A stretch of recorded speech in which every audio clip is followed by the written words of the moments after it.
Hello welcome dear students. आज हम discuss करेंगे क्लास 12th का एक ब्रांड न्यू चैप्टर की हम स्टार्टिंग कर रहे हैं। चैप्टर हमारा करंट इलेक्ट्रिसिटी है ना, and this is lecture number 1। आज के लेक्चर में हम बेसिक छोटी छोटी बातें करेंगे रिगार्डिंग द करंट और उसका मैकेनिज्म के बारे में। तो आज के लेक्चर में थ्योरी पोर्शन ज्यादा है, न्यूमेरिकल पोर्शन का ज्यादा नहीं होगा, पर अगर आप चैप्टर की कॉन्सेप्चुअल अंडरस्टैंडिंग डेवलप अच्छे से करना चाहते हैं तो this lecture is very very important है ना। देखिए आपने बेसिक्स इसका क्लास 10 में पढ़ रखा है, हम उससे आगे की बातें ही करने वाले हैं। तो आज का इंट्रोडक्टरी लेक्चर है। तो सबसे पहले करंट इलेक्ट्रिसिटी है ना, सबसे पहले कौन सी टर्म आपकी करंट। तो सबसे पहले हमें किसके बारे में समझना पड़ेगा regarding the electric current. Electric current को डिनोट किया जाता है बाय सिंबल I। अच्छा हम बचपन से जानते हैं कि इलेक्ट्रिक चार्ज के फ्लो होने को हम क्या कहते हैं, इलेक्ट्रिक करंट। जब कभी भी इलेक्ट्रिक चार्ज का किसी भी फॉर्म में फ्लो होगा that is known as the electric current. तो इलेक्ट्रिक करंट क्या होगा, basically it is the flow of electric charge है ना, क्या होगा, फ्लो ऑफ इलेक्ट्रिक चार्ज। अच्छा मान लीजिए सपोज मेरे पास ये कोई एक एरिया है ना, मान लीजिए क्या कोई एक एरिया पॉजिटिव चार्ज है, कुछ इस प्रकार से फ्लो कर रहा है आपके, है ना।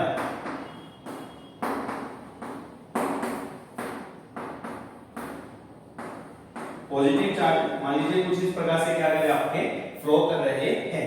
तो इस क्रॉस सेक्शन से अगर मेरे को इलेक्ट्रिक करंट निकालना है, क्या इस क्रॉस सेक्शन से मेरे को क्या निकालना है, इलेक्ट्रिक करंट। तो सबसे पहले उसकी डिफाइन की जाती है एवरेज वैल्यू। ये क्या है, average value of electric current. Average value of electric current क्या होता है आपका, total charge flow upon total time, ठीक है ना। कहने का क्या मतलब, सपोज मैंने कहा मान लीजिए एक सेकंड में इस क्रॉस सेक्शन से 10 कूलम चार्ज फ्लो कर गया, है ना।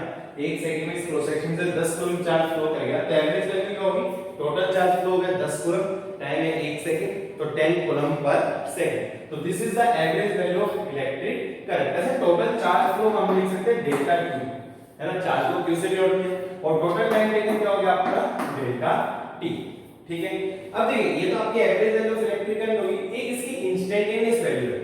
इंस्टेंटेनियस वैल्यू का क्या मतलब है, आप टाइम इंटरवल को क्या बता दीजिए, वेरी वेरी स्मॉल। अगर आपने टाइम क्या लिया है, वेरी वेरी स्मॉल, तो value is known as the instantaneous value. तो मैथमेटिक्स की टर्म्स में अगर आपने टाइम इंटरवल को वेरी वेरी स्मॉल लिया, मतलब डेल्टा t टेंड्स टू 0, तो एवरेज की जगह क्या होगा हमारा इंस्टेंटेनियस करंट, और ये डेल्टा q में डेल्टा t किस में बदल जाएगा, differentiation, that is equal to dq by dt। तो this is the average value of electric current. अच्छा एवरेज वैल्यू आपकी ज्यादातर काम कब आएगी, जब हम अल्टरनेटिंग करंट की बात करेंगे जो आगे कोर्स में है ना। अब देखिए तो एवरेज हो गया total charge flow by total time taken delta q by delta t, और इंस्टेंटेनियस हो गया आपका dq बाय dt। अगर हम इसकी एसआई यूनिट की बात करें, छोटी छोटी बातें भाई, एसआई यूनिट टोटल चार्ज क्या होता है, कूलम, टाइम होगा सेकंड, कूलम पर सेकंड, और इसको एक और नाम दिया जाता है आपका ampere, and this is one of the basic या फंडामेंटल यूनिट्स, ए से डिनोट करते हैं, ठीक है। अच्छा ये कैसी क्वांटिटी है, स्केलर है कि वेक्टर है ना, क्या ये कैसी क्वांटिटी है, स्केलर की वेक्टर, ठीक है। इसके बारे में थोड़ा हमें समझने की आवश्यकता है। एक्चुअली में क्या होता है कि कन्वेंशनल जिधर आपका पॉजिटिव चार्ज फ्लो करता है वही डायरेक्शन किसकी ली जाती है, आपकी करंट की, है ना। करंट के साथ डायरेक्शन एसोसिएटेड है, जिधर आपका पॉजिटिव चार्ज फ्लो करेगा वो डायरेक्शन किसकी होगी, आपकी करंट की। मान लीजिए पॉजिटिव चार्ज इधर की तरफ जा रहा है तो करंट कहां होगा, इधर। पॉजिटिव चार्ज इधर जा रहा है तो करंट कहां होगा, इधर। तो एक है बात की direction of current is along flow of positive charge. अच्छा मतलब पॉजिटिव चार्ज का फ्लो इधर है तो डायरेक्शन ऑफ करंट कहां होगी, इधर।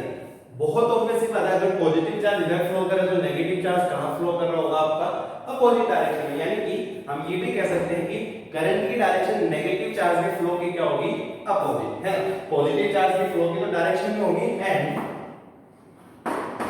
Opposite to flow of negative charge. Negative charge के फ्लो के क्या होगी, ये अपोजिट होने वाली है। ये बातें हम डिटेल में करेंगे जब हम इसकी थ्योरी को अच्छे से समझेंगे। तो सबसे बड़ी बात हमने देखी है करंट के साथ डायरेक्शन, जिधर पॉजिटिव चार्ज का फ्लो, फॉर एग्जांपल इसमें पॉजिटिव चार्ज का फ्लो इधर है तो करंट कहां होगा आपका इधर। तो करंट के साथ डायरेक्शन है, फिर भी हम इसको वेक्टर नहीं करते, है ना। वेक्टर के लिए एक और कंडीशन जरूरी है कि उसको वेक्टर अलजेब्रा फॉलो करना पड़ेगा, वेक्टर एडिशन को भी उसको फॉलो करना पड़ेगा। देखिए इस पॉइंट को समझते हैं। चलिए अपनी वीडियो पॉज कर लीजिए, नोट कर लीजिए, आगे बढ़ते हैं। बेसिक बेसिक बातें थ्योरी पोर्शन में।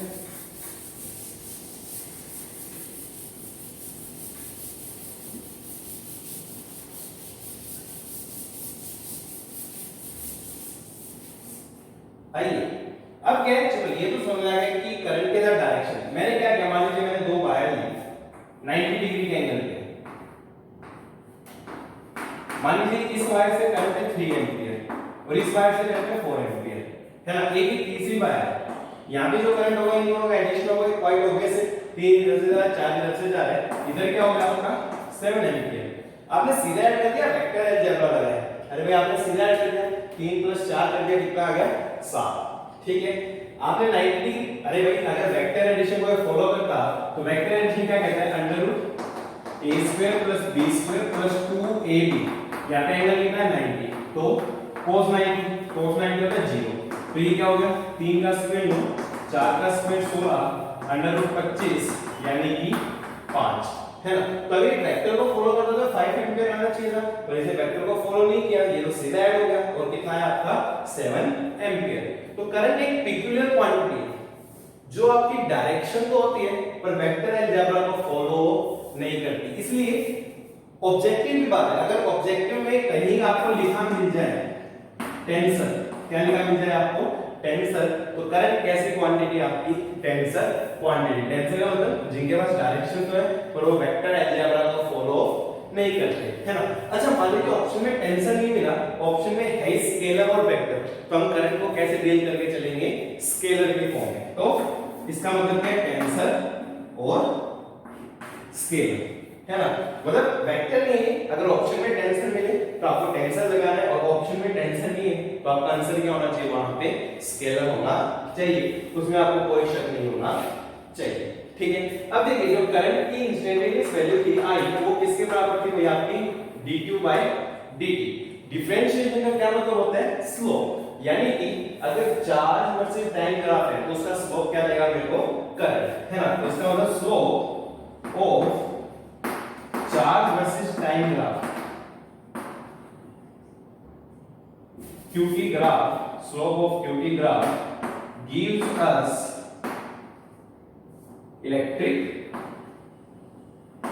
करंट। मतलब इस ग्राफ का स्लोप हमें क्या बताएगा, QT ग्राफ का स्लोप क्या बताएगा हमें, इलेक्ट्रिकल। डिफरेंशिएशन का क्या मतलब होता है, स्लोप। अच्छा एक काम करते हैं, dt को इधर ले जाते हैं तो क्या होगा आपका I dt बराबर dt। अच्छा दोनों तरफ इंटीग्रेशन कर दो, इंटीग्रेशन dt मतलब टोटल चार्ज, किसके बराबर होगा इंटीग्रेशन I dt। इंटीग्रेशन का मतलब होता है एरिया, यानी कि IT ग्राफ का जो एरिया है ना, वो किसकी इंफॉर्मेशन दे देगा आपको, चार्ज फ्लो, टोटल कितना चार्ज फ्लो हुआ है। और इसी पे सीबीएसई में कई बार सवाल आ भी चुका है। मैं आपको एग्जांपल देता हूं। फॉर एग्जांपल मान लीजिए ग्राफ है, ये करंट है एंपियर में, ये मान लीजिए टाइम आपका सेकंड में, और ग्राफ ये, ठीक है, ये मान लीजिए टाइम था 5 सेकंड, तो ये करंट था आपका 5 एंपियर, और ये टाइम कितना हो गया आपका 10 सेकंड। पूछा गया था कि 10 सेकंड में टोटल कितना चार्ज फ्लो किया होगा। तो अगर आपको आईटी ग्राफ दिए तो आप एरिया निकाल लीजिए, उस एरिया से आपको क्या पता चल जाएगा, चार्ज फ्लो। तो निकाल लो भाई, एरिया बराबर चार्ज फ्लो, तो एरिया कितना होगा, देखिए एरिया आपको टाइम एक्सिस के साथ देना होता है, क्योंकि dt है ना, तो ये वाला एरिया तो दो पोर्शन है, एक ये ट्रायंगल हो गया और एक ये रेक्टेंगल। ट्रायंगल का कितना हो गया हाफ, बेस हो गया 5 और ये हाइट भी कितनी होगी 5, थोड़ा प्रिसाइजली देख लेते हैं, है ना। बेस कितना हो गया आपका 5 और हाइट भी कितनी होगी 5, प्लस रेक्टेंगल का लेंथ इनटू ब्रेड्थ, लेंथ होगी 5 और ब्रेड्थ भी है 5, 5 इनटू 5 25, तो ये सोल्व करके आएगा 37.5 और चार्ज की यूनिट क्या हो गया आपकी कूलम। ठीक है। तो इस प्रकार से अगर आपको आईटी ग्राफ दिया तो वहां से आप total amount of charge flow बहुत आसानी से निकाल सकते हो, उसमें कोई खास बात नहीं है। अच्छा क्यूटी ग्राफ है तो उसका स्लोप से हम क्या निकाल सकते हैं, इलेक्ट्रिक करंट निकाल सकते हैं। चलिए डियर स्टूडेंट्स अपनी वीडियो को पॉज कीजिए एंड नोट दिस डाउन, उसके बाद हम आगे बढ़ेंगे।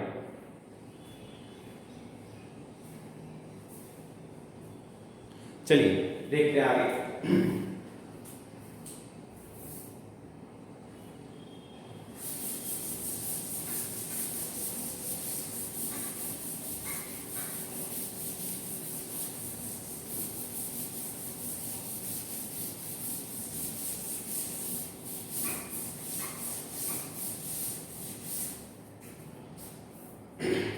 अब देखिए कुछ और सवाल मैं करवाना चाहूंगा आपको। जैसे मान लीजिए सपोज एटम्स में होता है ना, एटम्स में क्या होता है कि एक नेगेटिव चार्ज आपका मतलब एक न्यूक्लियस होता है सेंटर में, उसके अराउंड आपके इलेक्ट्रॉन रिवॉल्व करते हैं सर्कुलर ऑर्बिट्स, है ना। वैसी कुछ सिचुएशन है, मैंने मान लिया कि सपोज मेरे पास कोई चार्ज है, चार्ज मान लीजिए q, वो एक सर्कल में रिवॉल्व कर रहा है ना, क्या कर रहा है वो सर्कल में रिवॉल्व, ठीक है। सर्कल की जो रेडियस है that is equal to r, और ये कितनी स्पीड से रिवॉल्व कर रहा है, विद स्पीड v। अब देखिए चार्ज फ्लो है ना, फ्लो वाला भी मोशन में है चार्ज मोशन में तो कुछ ना कुछ क्या होगा करंट। मैंने आपसे यहां पूछा फाइंड एवरेज करंट, क्या बताइए आप, एवरेज करंट, ठीक है। चलिए एवरेज करंट निकालते हैं।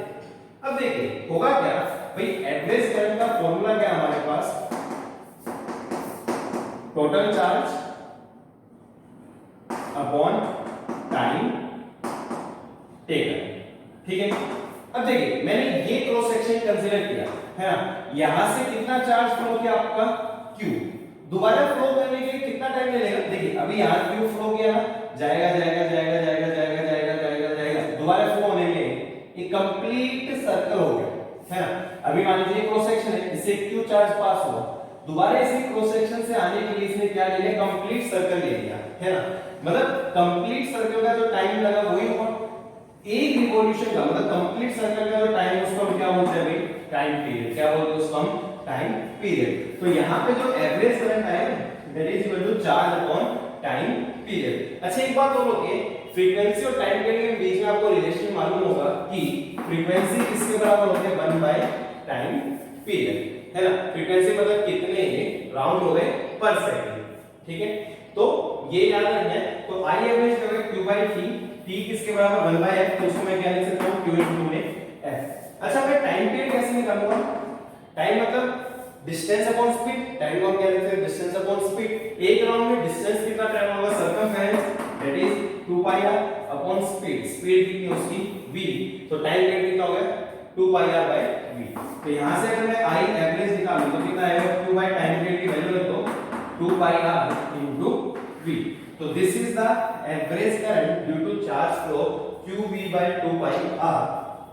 इसलिए हर एक एटम के साथ एसोसिएटेड कुछ ना कुछ करंट आपको मिलता है, क्योंकि हर एक एटम में क्या होता है, सेंटर में आपका न्यूक्लियस होता है और उसके चारों चार्ज पार्टिकल्स प्रिसाइजली इलेक्ट्रॉन्स क्या करते हैं, आपके रिवॉल्व करते हैं, ठीक है। तो इस प्रकार से आप इसमें एवरेज करंट निकाल सकते हो। एक नेक्स्ट एग्जांपल और ले लेता हूं मैं। देखिए नेक्स्ट एग्जांपल क्या है मेरे पास, जैसे मान लीजिए सपोज मेरे पास ये कोई क्रॉस सेक्शन है, इस क्रॉस सेक्शन से प्रोटॉन्स जा रहे हैं आपके राइट की तरफ, है ना, और कितने जा रहे हैं 1.5 into 10 raised to power 18 protons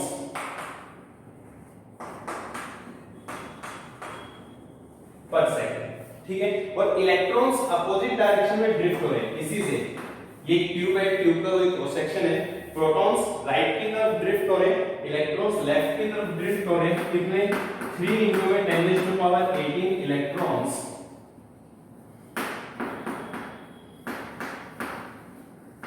पर सेकंड, ठीक है। मैंने आपसे पूछा कि इससे आप करंट बताइए कितना होगा, ठीक है। तो देखिए कुछ करंट तो आपके प्रोटॉन के फ्लो के कारण आएगा और कुछ करंट इलेक्ट्रॉन के फ्लो के कारण आएगा। तो सबसे पहले मैं करंट ड्यू टू प्रोटॉन लिख लेता हूं। फॉर्मूला क्या है, q by टाइम। अच्छा q का फॉर्मूला था n into e, है ना, ये हमने इलेक्ट्रोस्टैटिक्स में पढ़ा था, ठीक है। सॉल्व करते हैं भाई, n क्या होंगे, number of protons, number of protons कितने 1.5 into 10 raised to power 18। अच्छा e की वैल्यू कितनी है 1.6, into 10⁻⁻19 divided by time, time कितना आपका 1 सेकंड।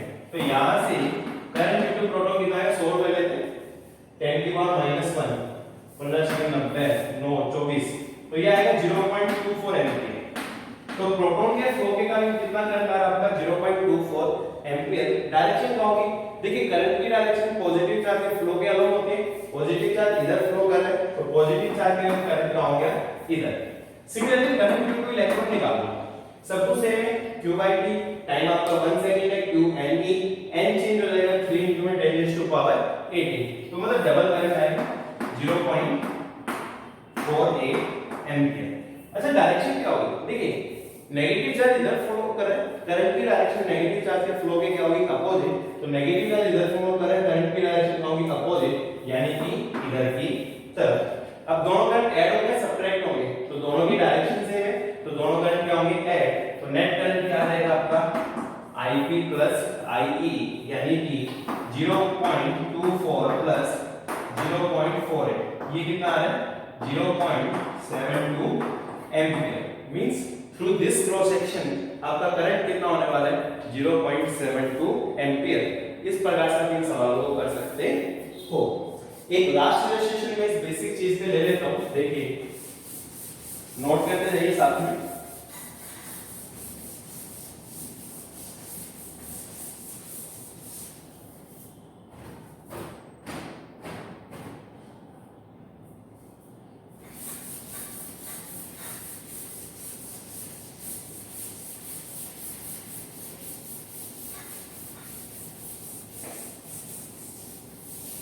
आइए जैसे मान लीजिए स्पोल किसी क्रॉस सेक्शन में जो चार्ज फ्लो करता है टाइम के साथ उसकी इक्वेशन दे रखी है 3t³ - 2t² + 1। आपको करंट की वैल्यू बतानी एट t = 1 सेकंड, है ना। करंट की वैल्यू कितनी होगी एट t = 1 सेकंड, तो इंस्टेंटेनियस वैल्यू किसी पर्टिकुलर टाइम पे पूछिए t = 1 यानी इंस्टेंटेनियस है, तो I का फॉर्मूला क्या था अपने हमारे पास dq/dt। तो इसको टाइम के हिसाब से सिंपली डिफरेंशिएट करें, I करते हैं। सबसे पहले 3 कांस्टेंट एज इट इज आ जाएगा, t³ पावर कहां पे आगे, तो पावर में से कितना माइनस करो 1, फिर -2 constant as it is t² है ना, पावर कहां पे आगे और पावर में से कितना माइनस करो 1, दो में से क्या 1। अच्छा अकेले कांस्टेंट का कितना होता है 0, तो I का फॉर्मूला क्या आ गया 9t² - 4t। अब बात कर रहे हैं एट t = 1 सेकंड, t को 1 कर दो तो कितना आएगा 9 - 4 दैट इज 5 यूनिट्स, जो भी यूनिट होगी। तो this is the value of current eight t = 1 second. इस प्रकार के सवाल आप बहुत आसानी से कर लेंगे, ये मेरी उम्मीद है ना। मैंने सफिशिएंट इलस्ट्रेशंस लिए, बाकी आपको डीपीपी में वैरायटी ऑफ क्वेश्चन सॉल्व करने को मिलेंगे, है ना। चलिए इसी के साथ हम आगे बढ़ते हैं। अब हम डिस्कस करेंगे थ्योरी ऑफ करंट, है ना। करंट कैसे डेवलप होता है किसी भी कंडक्टर में, क्या फैक्टर्स है, क्या कुछ है, वो सब कुछ हम यहाँ पे समझने वाले हैं। आइए देखते हैं। देखिए हम बात करें करंट इन कंडक्टर, है ना।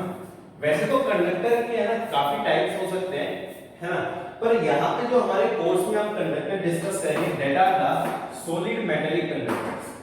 क्या डिस्कस करेंगे हम सॉलिड मेटेलिक कंडक्टर्स, है ना। मेटेलिक कंडक्टर्स में क्या होता है कि हर एक मेटल में हम जानते हैं आउटर मोस्ट शेल में कुछ फ्री मोबाइल इलेक्ट्रॉन्स होते हैं, है ना। मेटेलिक कंडक्टर्स में क्या होता है आपके फ्री मोबाइल इलेक्ट्रॉन्स। ये फ्री मोबाइल इलेक्ट्रॉन्स एक जगह से दूसरी जगह विद इन द कंडक्टर आसानी से जा सकते हैं, कंडक्टर के सरफेस को लीव नहीं कर सकते, ये विद इन द कंडक्टर एक जगह से दूसरी जगह आसानी से जा सकते हैं। मतलब कि जो हमारे सॉलिड मेटेलिक कंडक्टर है उनमें फ्लो कौन कर सकते हैं, केवल और केवल फ्री इलेक्ट्रॉन्स, यानी कि नेगेटिव चार्ज ही फ्लो कर सकता है। पॉजिटिव चार्ज प्रोटॉन न्यूक्लियस बहुत अंदर होता है किसी भी एटम के, उसका मोशन कभी भी संभव नहीं है ना। मतलब क्या होगा अगर वहां से इलेक्ट्रॉन निकल जाएंगे, क्योंकि ये इलेक्ट्रॉन तो मोशन में आ सकते हैं, तो इलेक्ट्रॉन निकल जाएंगे तो आपके पास क्या बच जाएगा पॉजिटिव चार्ज आयन। क्या हो जाएगा? Positive charge ion. तो ये जो फ्री इलेक्ट्रॉन्स है ये तो एक जगह से दूसरी जगह आसानी से मूव कर सकते हैं, इधर भी जा सकते हैं, है ना। तो ये जो पॉजिटिव चार्ज आयन बचा ये हमेशा किस में रहेगा? आपका रेस्ट में। ठीक है, आपने केमिस्ट्री में क्रिस्टल लैटिस पढ़े होंगे, तो अपने लैटिस पॉइंट्स पे क्या रहते हैं? आपके फिक्स रहते हैं, वहां पे बस वाइब्रेट कर सकते हैं। तो जो हम कंडक्टर्स डिस्कस करेंगे सॉलिड मेटेलिक कंडक्टर्स है, उनमें फ्री मोबाइल इलेक्ट्रॉन्स तो मोशन में होंगे, बट जो पॉजिटिव चार्ज आए हैं वो किस में मान के चलेंगे हम? वो रेस्ट में रहने वाला है ना। तो कंडक्टर्स वैसे ही कौन होते हैं? Electrolytic conductors. अगेन आपने केमिस्ट्री में पढ़े होंगे, वहां पे पॉजिटिव चार्ज आयंस और नेगेटिव चार्ज आयंस दोनों किस में होते हैं? मोशन में। पर यहाँ पे ऐसा नहीं, यहाँ पे केवल फ्री मोबाइल इलेक्ट्रॉन्स ही किस में होने वाले? आपके मोशन में होने वाले हैं। ठीक है, अब देखिए मान लीजिए सपोज एक्चुअली में होता है कि सपोज मैंने कोई भी कंडक्टर लिया है ना। चलिए एक बार इसको नोट कर लीजिए, इसको इरेज करते हैं, फिर इसकी थ्योरी को डिटेल में समझेंगे।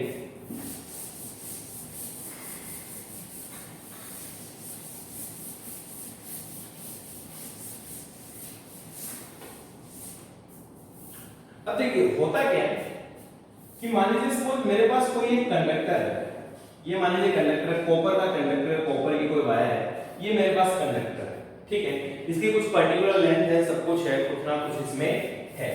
ठीक, अब क्या होता है कि अगर मान लीजिए कोई अकेली कॉपर वायर पड़ी, मान लीजिए आप बाजार से 1 मीटर कॉपर वायर का टुकड़ा लाए, आपने 1 मीटर कॉपर वायर को ऐसे यहाँ जमीन पे रख दिया, क्या कोई करंट होगा क्या उससे? नहीं, कोई करंट होने वाला नहीं।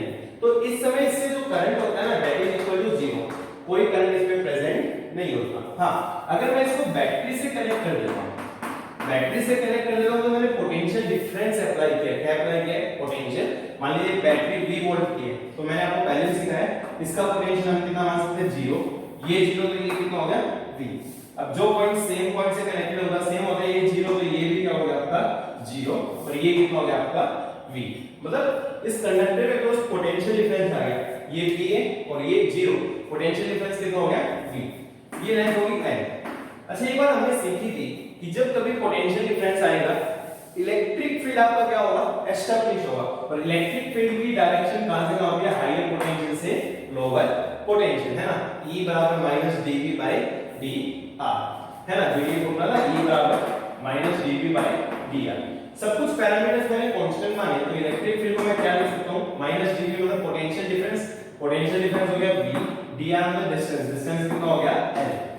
यानी कि एक्चुअल में होता क्या है, जैसे आपने बैटरी लगाई तुरंत क्या एस्टैब्लिश हो जाएगा? आपका इलेक्ट्रिक फील्ड। और मैंने आपको पहले बताया इलेक्ट्रिक फील्ड ट्रैवल करता है विद स्पीड ऑफ लाइट, यानी कि जैसे आपने पोटेंशियल डिफरेंस अप्लाई किया तुरंत आपका इलेक्ट्रिक फील्ड एस्टैब्लिश हो जाने वाला है, उसमें आपको कोई डाउट नहीं होना चाहिए। तो यहाँ पे क्या एस्टैब्लिश हो गया? इलेक्ट्रिक। अब मेरे पास फ्री मोबाइल इलेक्ट्रॉन्स है, मान लीजिए ये क्या है मेरे पास? Free mobile electrons.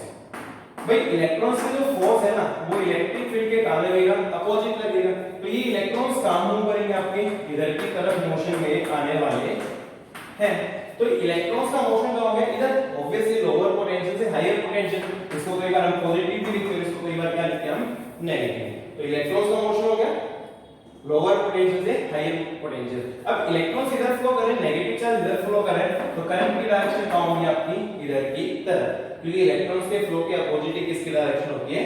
करंट की, है ना। तो क्या होता है कई बार बार-बार हमें कंफ्यूज करता है, हम इलेक्ट्रॉन के फ्लो को अपोजिट दिखाएंगे और करंट को अपोजिट डायरेक्शन, मतलब दोनों की डायरेक्शन क्या लेंगे? अपोजिट। इसके लिए हम कई बार समझने के लिए ना इमेजिनरी पार्टिकल मान लेते हैं, पॉजिट्रॉन।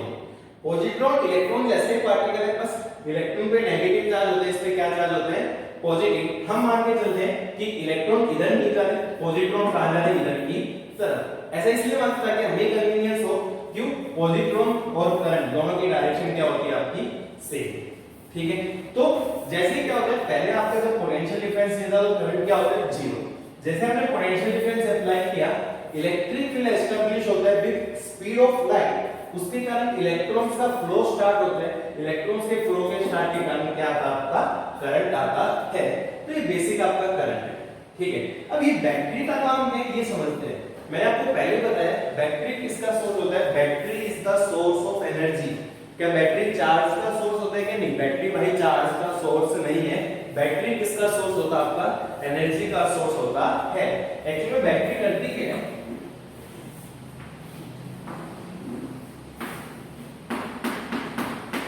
ये देखिए, है ना, तो बैटरी की हमने समझ लिया था, यहाँ का पोटेंशियल V, यहाँ का जीरो, पॉजिट्रॉन के टर्म्स में समझ रहे हैं।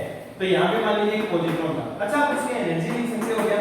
एनर्जी होती है Q into V, पोटेंशियल ये होती है Q into V, तो Q into V मतलब E into V। अच्छा, ये U फाइनल यहाँ कितनी होगी? पोटेंशियल जीरो है तो ये कितनी होगी? Energy zero. तो प्रिसाइजली हुआ क्या? मान लीजिए पॉजिट्रॉन यहाँ से स्टार्ट हुआ, पॉजिट्रॉन के पास कितनी एनर्जी थी? E into V, बट जैसे यहाँ तक पहुंचा तो उसकी एनर्जी कितनी होगी भाई? जीरो। तो आप कहेंगे ये गई कहां? अरे भाई इतनी भारी वाला एनर्जी E into V, यहाँ जाते जाके क्या होगी? जीरो।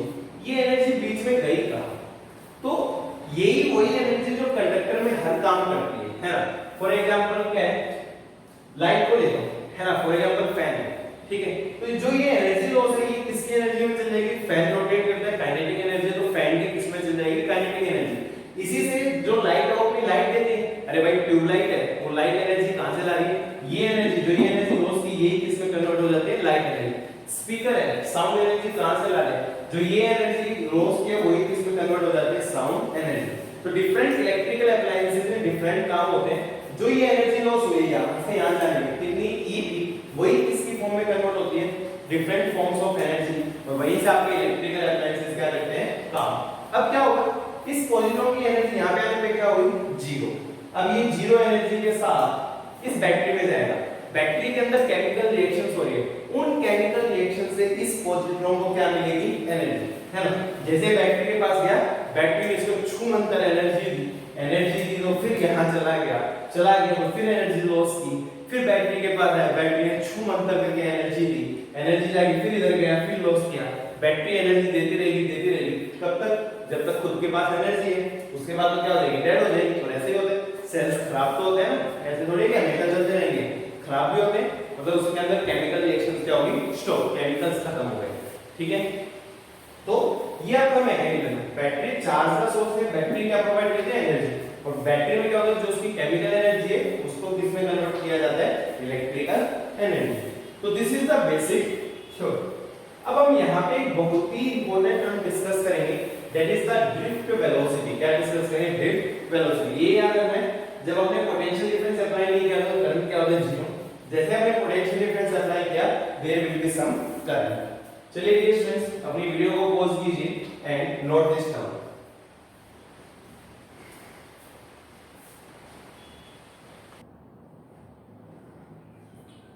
देखिए, drift velocity, listen to be very carefully, very important.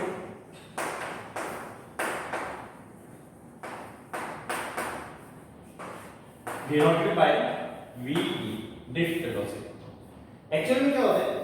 देखिए हमने अभी समझा, जब आपका पोटेंशियल डिफरेंस है, ये मान लीजिए कोई कंडक्टर है, कंडक्टर से जब पोटेंशियल डिफरेंस नहीं होता तो उसका करंट कितना होता है? जीरो, ठीक है।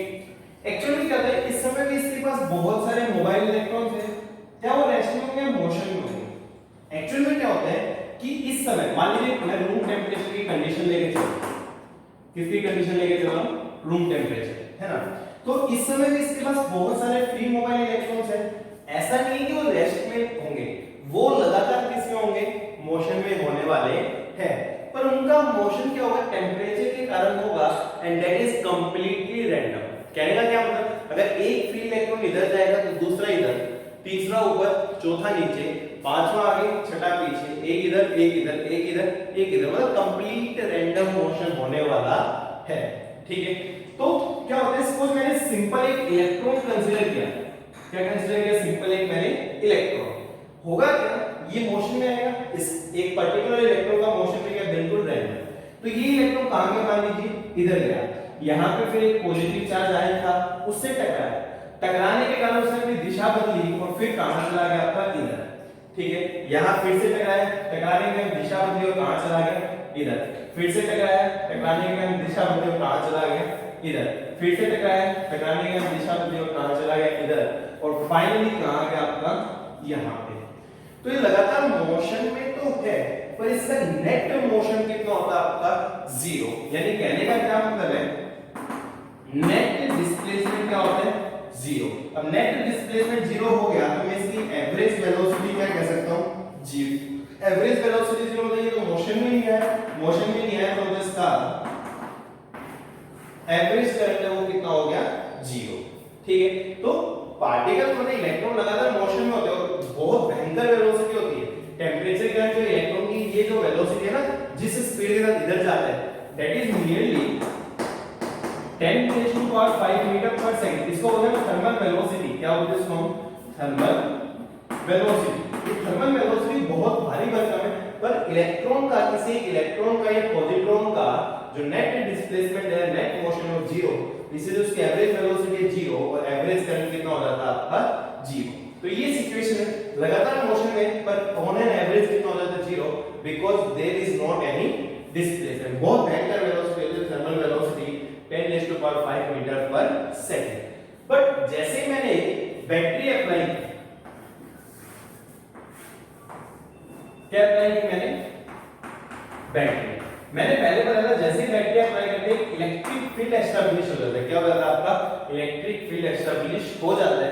तो इलेक्ट्रिक फील्ड यानी ये ऑब्वियसली मोशन में आएगा अलग से। तो अब क्या होगा, मान लीजिए यही पॉजिट्रॉन है, अगर मैं इसका अब पाथ देखूं तो अब कैसा होगा, मान लीजिए यहां गया, फिर यहां गया, फिर यहां गया, फिर यहां गया, फिर वापस आया, पर इस बार उसका कुछ ना कुछ क्या हो गया, डिस्प्लेसमेंट हो गया। इस डिस्प्लेसमेंट के लिए कौन है रिस्पांसिबल, आपका इलेक्ट्रिक फील्ड रिस्पांसिबल है। तो अब क्या होगा, अब मैं लिख सकता हूं यहां पे, जब मैंने इलेक्ट्रिक फील्ड अप्लाई किया यानी कि पोटेंशियल डिफरेंस अप्लाई किया, तो net displacement not equal to zero, मतलब कि जो average velocity that is not equal to zero, यानी कि current not equal to zero. तो कुछ ना कुछ मैंने ड्रिफ्ट ऑब्जर्व किया। क्या ऑब्जर्व किया, कुछ ना कुछ ड्रिफ्ट। पहले जब ये वापस अपने पोजीशन पे आ जाता था, अब थोड़ा सा कहां जा रहा है, ड्रिफ्ट हो रहा है। दिस एवरेज वेलोसिटी जिससे ड्रिफ्ट हो रहा है is known as the drift velocity, is known as the drift velocity. और ये कोई बहुत ज्यादा नहीं होती है, बहुत कम है। आप देख सकते हो ये मोशन कितना ज्यादा है और ये डिस्प्लेसमेंट कितना कम है। जो ड्रिफ्ट होती है बहुत कम होती है, मिलीमीटर पर सेकंड में होती है। कितनी होती है, मिलीमीटर पर सेकंड। तो जब आपने इलेक्ट्रिक फील्ड अप्लाई नहीं किया ना, net displacement zero, average velocity zero, यानी कि एवरेज करंट जीरो। जब आपने इलेक्ट्रिक फील्ड अप्लाई किया, कुछ ना कुछ नेट डिस्प्लेसमेंट होगा due to electric field. Average velocity zero नहीं हो सकती, तो करंट भी आपका जीरो नहीं है। अच्छा, पॉजिट्रॉन इलेक्ट्रिक फील्ड की डायरेक्शन में ड्रिफ्ट हुआ है। इलेक्ट्रॉन कहां ड्रिफ्ट होता है, इलेक्ट्रिक फील्ड की अपोजिट डायरेक्शन में। सो ड्रिफ्ट वेलोसिटी क्या कहते हैं, वो एवरेज वेलोसिटी, कौन सी वेलोसिटी, एवरेज वेलोसिटी, जिससे इलेक्ट्रॉन ड्रिफ्ट होता है opposite to the electric field, है ना, वो एवरेज वेलोसिटी जिससे इलेक्ट्रॉन ड्रिफ्ट होते हैं अपोजिट टू द वेलोसिटी। कौन सी वेलोसिटी करंट के लिए रिस्पांसिबल है, क्या थर्मल वेलोसिटी करंट के लिए रिस्पांसिबल है, नहीं। करंट के लिए कौन सी रिस्पांसिबल, आपकी ड्रिफ्ट वेलोसिटी ही रिस्पांसिबल है। थर्मल के मुकाबले ड्रिफ्ट वेलोसिटी वास्तव में क्या होती है, बहुत कम। थर्मल होती है 10⁻5 मीटर पर सेकंड ऑर्डर की, जबकि जो ड्रिफ्ट होती है मिलीमीटर पर सेकंड, यानी कि 10⁻³ मीटर पर सेकंड। तो ये कारण है। अब हम क्या मानते हैं, क्योंकि हम तो करंट की डिस्कशन कर रहे हैं और करंट के लिए कौन सी वेलोसिटी इंपॉर्टेंट है, ड्रिफ्ट वेलोसिटी। तो हम क्या मान के चल रहे हैं कि सारे के सारे इलेक्ट्रॉन्स केवल और केवल किससे चलते हैं, ड्रिफ्ट वेलोसिटी। और कहां से कहां जाते हैं, आपके इलेक्ट्रिक फील्ड के अपोजिट। तो हम क्या मानते हैं, देखिए ये नोट कर लीजिए।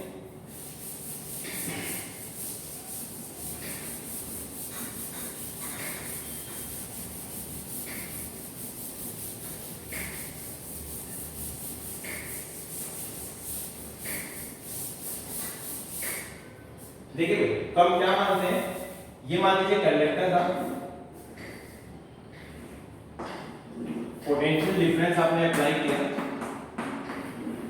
तो क्या होगा, सारे के सारे इलेक्ट्रॉन इलेक्ट्रिक फील्ड के कहां जाएंगे, अपोजिट। यहाँ पे जो है वो अपोजिट, सारे के सारे किससे मूव कर रहे हैं मेरे लिए, ड्रिफ्ट वेलोसिटी।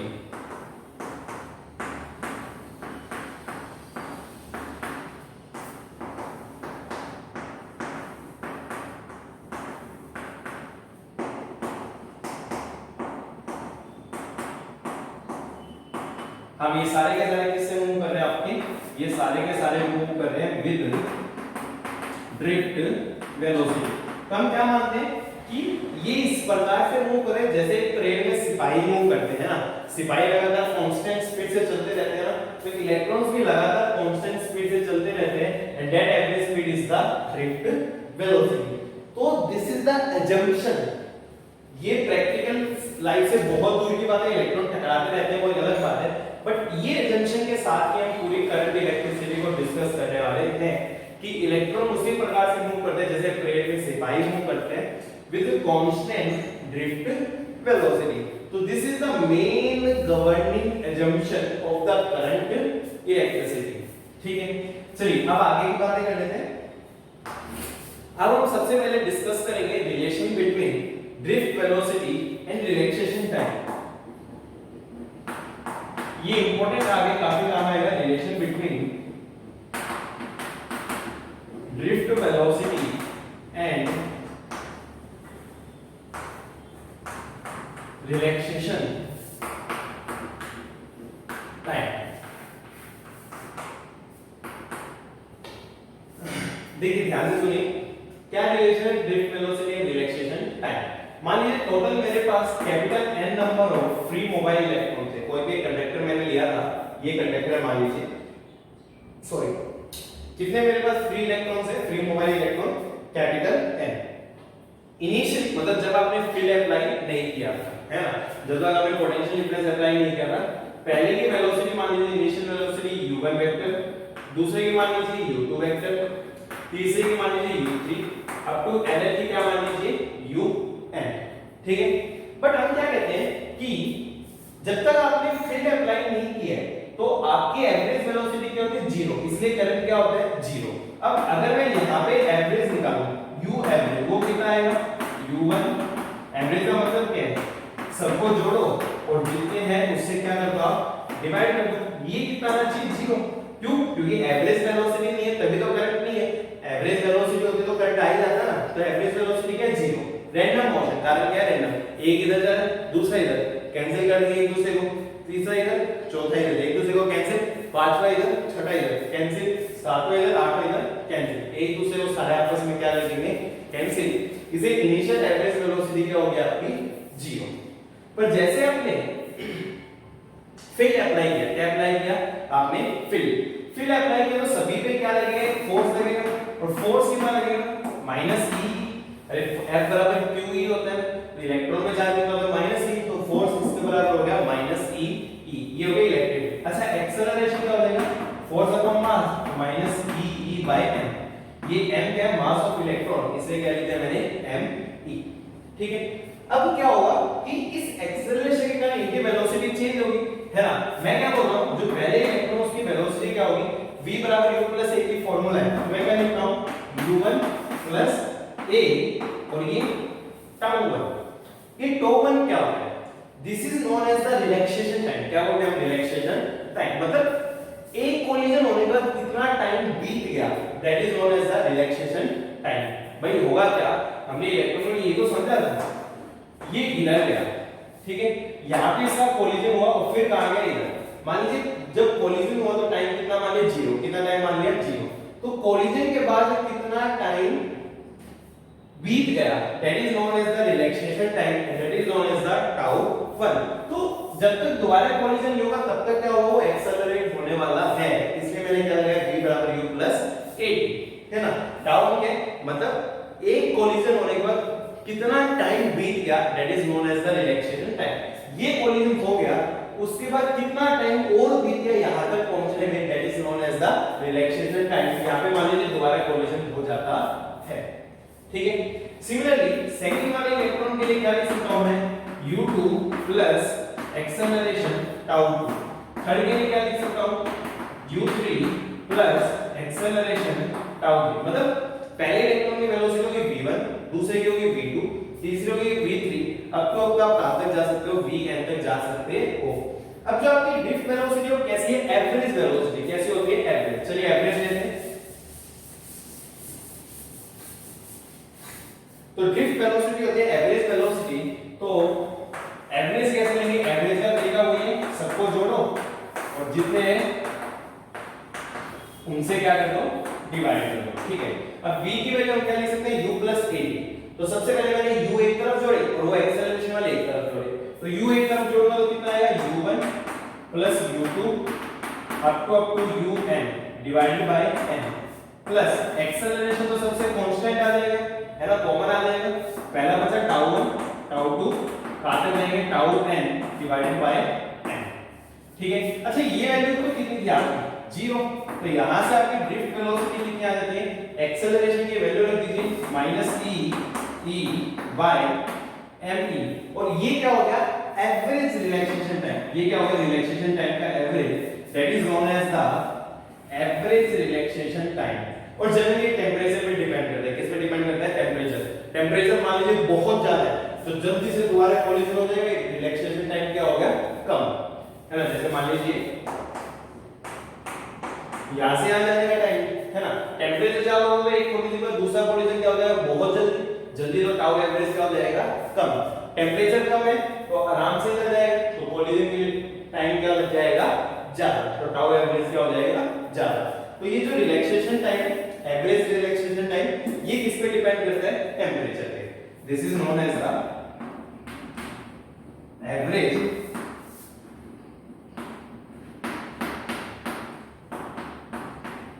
रिलैक्सेशन टाइम, क्या बोलते हैं इसको हम, एवरेज रिलैक्सेशन टाइम। एक इंपॉर्टेंट इक्वेशन आप सभी ने ओम्स लॉ सुना होगा, ओम्स लॉ का जब मैं डेरिवेशन करूंगा तो this equation is very very important equation, vd बराबर -ee by me tau average. चलिए डियर स्टूडेंट्स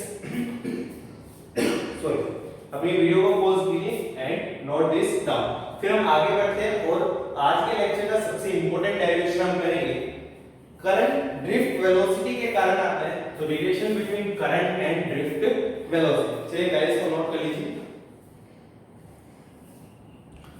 आइए आगे बढ़ते हैं।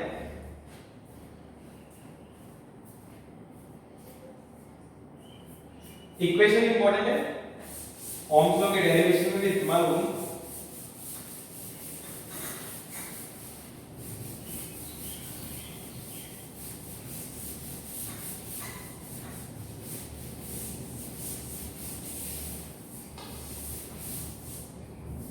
आइए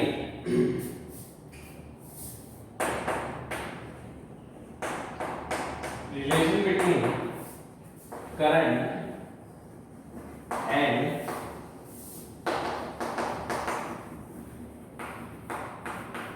ड्रिफ्ट वेलोसिटी क्या है, सॉरी हम रिलेशन की बात करें between current and drift velocity. देखिए करंट आपका ड्रिफ्ट वेलोसिटी के कारण ही आता है। मान लीजिए कोई कंडक्टर है, ये इसके मैंने दो क्रॉस सेक्शन कंसीडर किए, एक क्रॉस सेक्शन तो मान लीजिए ये और दूसरा क्रॉस सेक्शन क्या होगा ये। इन दोनों के बीच सेपरेशन मान लीजिए l है, इनका एरिया है a। यहां पे हम एक पैरामीटर डिफाइन करते हैं स्मॉल n। स्मॉल n एक इंपॉर्टेंट पैरामीटर मतलब क्या है, number of free electrons per unit volume. क्या मतलब इसका, number of free electrons per unit volume. और जनरली इसकी वैल्यू बहुत हाई होती है, ऑर्डर होता है 10⁻28 पर मीटर क्यूब, है ना, काफी हाई वैल्यू होती है number of free electrons per unit volume, और ऑर्डर होता है 10⁻28 means n is very very very high. तो क्या होगा भाई, हमने इलेक्ट्रिक फील्ड अप्लाई कर सकते हैं, करेक्ट है, तो इलेक्ट्रॉन्स काम करेंगे, इसके अपोजिट मूव करेंगे, बहुत ऑब्वियस सी बात है।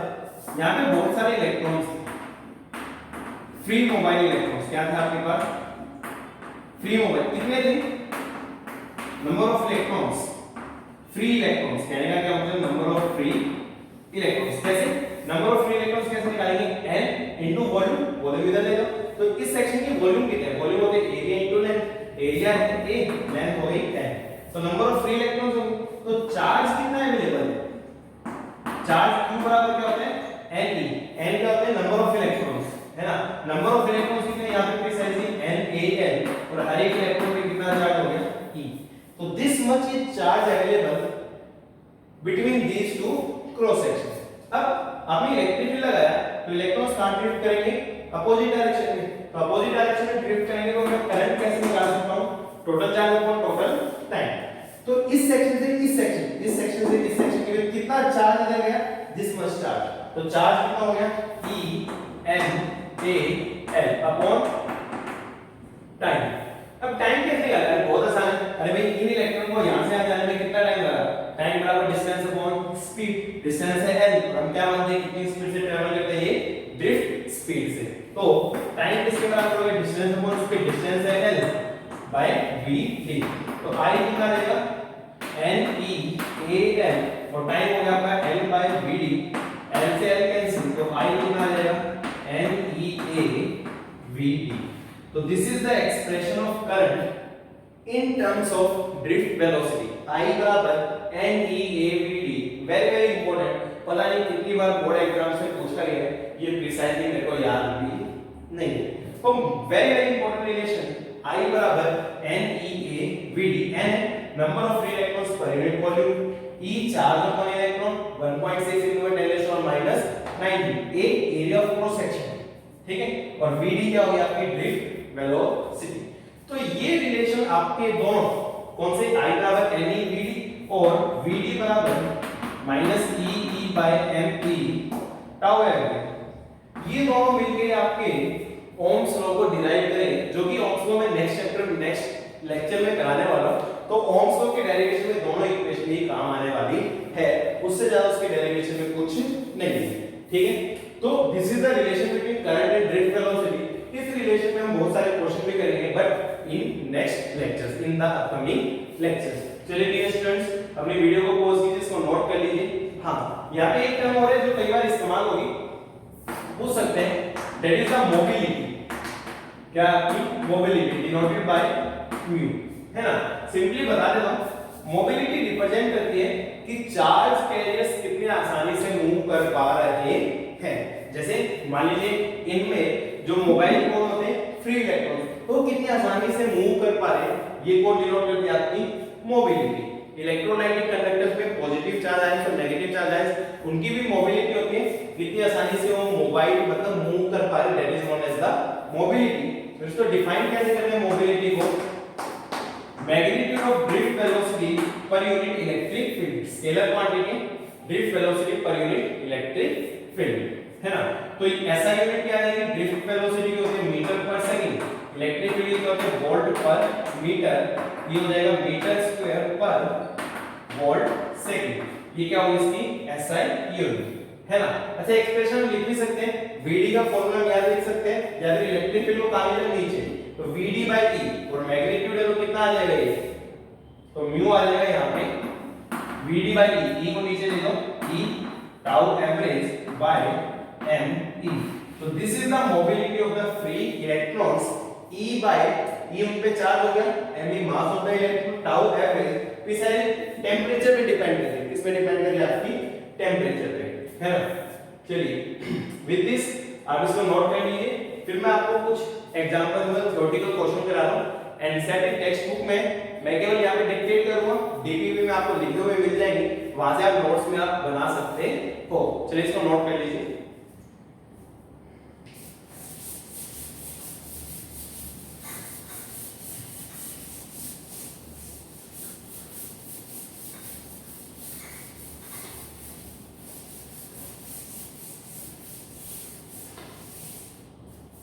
आइए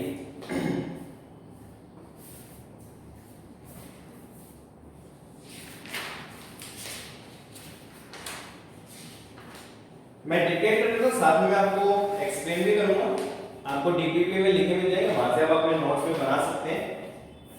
देखिए पहला एग्जांपल क्या है, the electron drift speed is estimated only a few millimeter per second for currents in the range of few amperes. How then current established almost the instant circuit is closed? बहुत अच्छा सवाल है। कह रहा है drift velocity आपकी बहुत बहुत कम होती है, मिलीमीटर पर सेकंड, फिर जैसे आप स्विच ऑन करते हो एकदम से बल्ब क्यों ग्लो कर जाता है, जबकि ड्रिफ्ट स्पीड तो बहुत कम है। या जैसे आप सर्किट क्लोज करते हो करंट क्यों फ्लो करने लग जाता है, डिस्पाइट ड्रिफ्ट स्पीड की आपकी बहुत बहुत कम।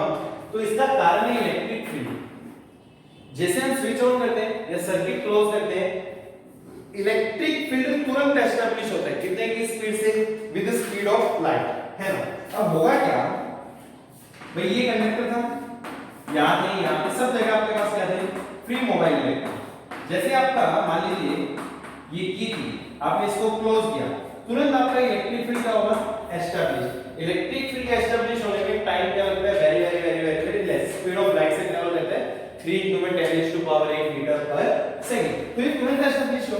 अब इलेक्ट्रिक फील्ड तुरंत एस्टेब्लिश हुआ तो हर जगह के इलेक्ट्रॉन्स किसमें आ जाएंगे, मोशन में। भाई इलेक्ट्रॉन्स तो सब जगह, फ्री इलेक्ट्रॉन्स हर जगह, तो हर जगह के इलेक्ट्रॉन्स किसमें आ जाएंगे, मोशन में आ जाएंगे। तो आपका तुरंत करंट एस्टेब्लिश हो जाता है, that is the reason. Current तुरंत एस्टेब्लिश होते हैं ड्यू टू इलेक्ट्रिक फील्ड, वो स्पीड ऑफ लाइट से ट्रैवल करते हैं, ठीक है। Second, the electron drift arises due to force experienced by electrons in electric field inside conductor, but force would cause acceleration while do the electron acquire steady average drift speed। ये क्या कहते हैं भाई, electrons के motion के लिए कौन responsible है, इलेक्ट्रिक फील्ड, और इलेक्ट्रिक फील्ड के कारण क्या आता है, एक्सेलरेशन। वो तो हमने देखा E/m/e। तो जब एक्सेलरेशन आता है तो हम ये क्यों कहते हैं कि इलेक्ट्रॉन कांस्टेंट ड्रिफ्ट स्पीड से चलते हैं। हम क्या कहते हैं, इलेक्ट्रॉन किससे चलते हैं, कांस्टेंट एवरेज ड्रिफ्ट स्पीड, है ना। हम उसको कांस्टेंट क्यों कहते हैं, क्योंकि एक्सेलरेशन तो चेंज होनी चाहिए। तो एक्चुअल में ऐसा क्या होता है कि इलेक्ट्रॉन के पास एक्सेलरेशन है due to electric field, but होगा क्या, जैसे मान लीजिए इलेक्ट्रॉन यहां पे स्ट्राइक किया, स्ट्राइक करने के बाद उसकी वेलोसिटी मान लीजिए कम हो गई थी, धीरे धीरे वो उसकी वेलोसिटी बढ़ी, इस एक्सेलरेशन का इलेक्ट्रिक फील्ड का उसको एक्सेलरेशन मिला, उसकी वेलोसिटी धीरे धीरे बढ़ी, पर बहुत कम टाइम के लिए बढ़ी और इतने में फिर से टकरा गई, फिर से टकरा गई तो फिर से क्या होगी, कम, फिर क्या होगा, फिर से बढ़ेगी और टकराती फिर से कम, फिर क्या होगा, फिर से बढ़ेगी और टकराती कम। और ये टक्कर है ना बहुत जल्दी जल्दी होती है, मतलब बहुत जल्दी बढ़ती है बहुत जल्दी गिरती है, बहुत जल्दी बढ़ती है टक्कर होने पे बहुत जल्दी गिरती है, बढ़ती है गिरती है, बढ़ती है गिरती है। इसीलिए क्योंकि कोलिजन्स बहुत जल्दी जल्दी हो रही है, बहुत जल्दी इंक्रीज डिक्रीज हो रही है, हम क्या एज्यूम करके चलते हैं कि वो किससे मूव कर रहे हैं, कांस्टेंट ड्रिफ्ट स्पीड। तो इसका रीजन क्या है, due to frequency of collision, frequency बहुत जल्दी जल्दी आपके कोलिजन्स होते हैं, इसके कारण हम मानते हैं कि वो किससे मूव कर रही है, कांस्टेंट ड्रिफ्ट स्पीड।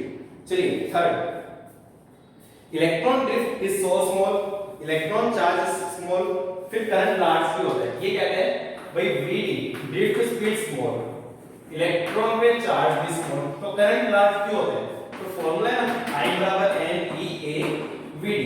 मान लिया ये बहुत कम, मान लिया ये बहुत कम, और ये क्या होता है बहुत बहुत ज्यादा, तो जो नंबर ऑफ फ्री इलेक्ट्रॉन्स है पर यूनिट वॉल्यूम वो बहुत ज्यादा होते हैं, इसीलिए आपका करंट क्या होता है, काफी ज्यादा, ठीक है। तो VD कम होता है, चार्ज में इलेक्ट्रॉन कम होते हैं, फिर भी करंट ज्यादा होता है क्योंकि n की वैल्यू क्या होती है, ज्यादा। Next, when electrons drift in matter from lower to higher potential, electron कहां से drift करते हैं, lower से higher, does it mean that all the free electrons are moving in same direction?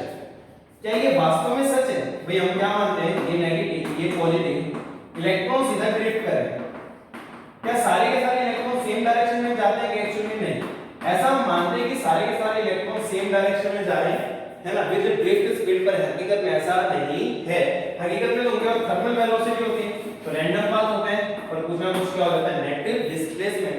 तो ये कहना कभी भी पॉसिबल नहीं है कि हकीकत में सारे के सारे इलेक्ट्रॉन स्ट्रेट लाइन में ट्रैवल कर रहे हैं, ऐसा नहीं, सबका पाथ क्या होता है, रैंडम, और सबका पाथ कैसा होता है, अलग, ड्यू टू थर्मल वेलोसिटी। ये तो हमारी एजम्पशन है, ठीक है। Last, are the path of electron straight line between successive collisions in absence of electric field and presence of, हम क्या कहते हैं भाई, इलेक्ट्रॉन्स के लगातार आपके कोलिजन्स होते हैं, तो क्या इन कोलिजन्स में पाथ स्ट्रेट होता है, हाँ, जब आपका इलेक्ट्रिक फील्ड नहीं होता तो पाथ क्या रहता है, आपका नियरली स्ट्रेट लाइन ही रहता है, बट जब आपका इलेक्ट्रिक फील्ड आता है तो पाथ कैसा हो जाता है, आपका कर्व हो जाता है, मतलब जब आपका इलेक्ट्रिक फील्ड है तो करंट क्या, जीरो, करंट जीरो, तो पाथ कैसा रहता है, आपका स्ट्रेट लाइन बिटवीन कोलिजन्स, है ना भाई, इस कोलिजन और इस कोलिजन के बीच स्ट्रेट लाइन, इस कोलिजन और इस कोलिजन के बीच में भी स्ट्रेट लाइन। बट अगर आपका इलेक्ट्रिक फील्ड है तो ये पाथ कैसा हो जाता है, आपका कर्व्ड इन नेचर, तो इस प्रकार से हम इन लॉजिकल क्वेश्चंस को कर सकते हैं। एनसीईआरटी का सेकंड एग्जांपल है, जरूर कीजिए, कई बार बोर्ड एग्जाम में आ जाते हैं। Okay dear students, with this I am winding up this lecture. उम्मीद है आपको लेक्चर पसंद आया होगा, है ना। अपने घरों में रहिए, पढ़ते रहिए, stay home, stay safe in pandemic of कोविड-19। Thank you dear students.